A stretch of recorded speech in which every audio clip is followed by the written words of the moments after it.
Plusieurs enjeux étaient à l'ordre du jour lors de la dernière séance municipale de Chandler. Ainsi, le dossier de l'asphaltage a refait surface avec un règlement d'emprunt d'un peu plus de 2,7 millions de dollars pour certaines routes municipales, dont Bellevue, Baie-Bleue, Lapierre, Mont-Saint-Ross et Hôtel de Ville, entre autres. Le maire Gilles Darèche salue aussi au passage la popularité du vélo-partage. En entrevue à TVRP au sortir de la rencontre, il a aussi tenu à faire une mise au point, suivant une critique citoyenne selon laquelle la ville accorde trop de terrain gratuitement. Enfin, il y aura au cours des prochains mois une réduction de vitesse passant de 50 à 30 km/h à L'Anse-au-Canard. Une question de sécurité publique. Voici notre entretien. Monsieur le maire, bonjour. Bonjour. Alors, quel sujet nous intéresse? D'abord, un emprunt de 2,7 millions de dollars. Oui. Ça concerne de l'asphaltage. Juste mettre les choses en contexte. Absolument. On a été critiqué là, des dernières années, des derniers mois principalement, pour l'état des routes. Évidemment, c'est avec raison. Nos routes sont en mauvais état. On a fait beaucoup il y a quelques années. Là, dans le mandat précédent, le conseil en avait fait plusieurs. Nous, pour asphalter ces rues-là, évidemment, c'est des coûts.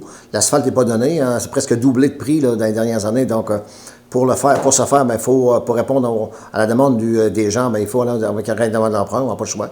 On ne pourra pas le faire en cash, évidemment, ça n'a pas de bon sens. Mais ça va servir à la communauté. On va faire les rues principales qui a été ciblées par les conseillers de chaque secteur. Donc, dans tous les secteurs, il va y avoir des rues là, qui ont été ciblées puis qui vont être faites. On a eu une soumission aujourd'hui des ingénieurs là-dessus, puis on va poursuivre là, cette semaine avec le projet. On parle au mieux. Dans combien de temps tout ça pourrait être complété?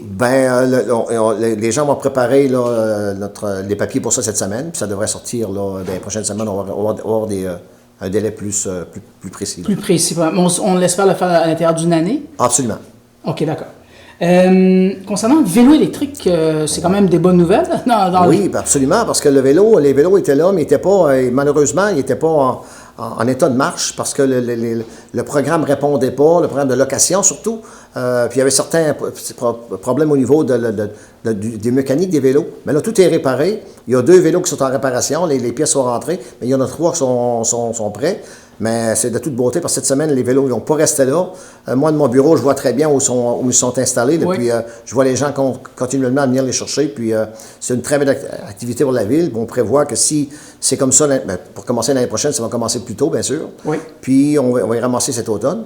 Mais par contre, l'année prochaine, si le succès est comme ça, on pourra peut-être en rajouter. Là. Comment ça marche en fait? Il y a un programme sur le cellulaire. Là. Moi, je ne suis pas très habile avec ça, un cellulaire. Mais, ça s'adresse à n'importe qui veut se servir de ce... Absolument. Tu peux loader, comme on dit. Télécharger l'application. Oui. Et tu t'en viens là où les stands à vélo, puis tu passes ton vélo sur le dessus ton cellulaire sur le dessus du vélo, puis ça rentre en application. Tu payes, je pense, c'est 5$ pour 95 minutes, quelque chose du genre. Donc, ça fait partie de la transition écologique, en fait. Absolument, absolument. Alors, Chandler embarque à plein régime là-dedans. On embarque là-dedans, oui. Dites-moi, terrain, vous avez dû faire une mise au point qu'il y a des terrains qu'on accorde, c'est pour des projets. Ces terrains-là ne sont pas donnés pour le fun. Hein? Il y a un citoyen qui a dit qu'on donnait des terrains, on t'est rendu sur le parc du souvenir, il va rester juste les canons à un moment donné. Écoutez, le parc du souvenir, on a eu cette année des spectacles, très beaux spectacles. Il y a eu un spectacle, entre autres, qui m'a recru, qui avait peut-être plus de 3000 personnes. Donc, les gens se bousculaient pas, ils étaient bien placés, il y avait de l'espace en masse. Ici, on a donné un terrain sur le parc du souvenir, c'est pour nos personnes âgées. Les personnes âgées ont le droit de finir leur jour comme il faut, dans un endroit paisible pour eux. Puis je pense que ça va être un endroit extraordinaire. Ceux qui ont la chance d'aller voir Rivière-au-Nord, on a fait un du même type qu'à Chandler, puis c'est de toute beauté. Ils ont assez travaillé, ces gens-là, qui méritent ça. C'est pour nos pères, nos mères, nos grands-pères, nos grands-mères, comme j'ai dit, puis éventuellement pour notre génération à nous. Oui. Puis je pense que c'est un investissement de 116 millions à Chandler, c'est pas dédaigné non plus. Donner des terrains. On a donné un terrain également pour le 31 logements de Chandler. Donc, 31 familles qui restent là, 31 couples ou familles. Maintenant, le 48 logements qui va se construire dans la rue du Micmac, c'est un autre terrain qu'on va donner, mais pour du logement, on a un problème de logement. Donc, il y a aussi le terrain de la garderie qu'on a donné à notre première réunion de mandat. 111 places en garderie, on ne voit pas ça partout. Mais c'est notre façon de contribuer à ce qu'on réussisse à faire aboutir ces projets-là. Si on ne le fait pas, les projets meurent, puis on va être critiqué parce qu'on n'aura pas contribué. Donc, on contribue pour on est critiqué pareil pour ces gens-là, mais ces gens, pour nos personnes âgées qui ont tellement travaillé, eux, ils ont travaillé. Ça fait que c'est notre façon d'interagir là-dedans. Côté sécurité publique, on réduit la vitesse pour bientôt, dans les prochains mois, de 50 à 30 km/h dans le secteur de L'Anse-au-Canard? Oui, dans le secteur de L'Anse-au-Canard, on parle de 3 rues, rue de la Plage, rue de L'Anse-au-Canard, puis la rue de la Bercenot.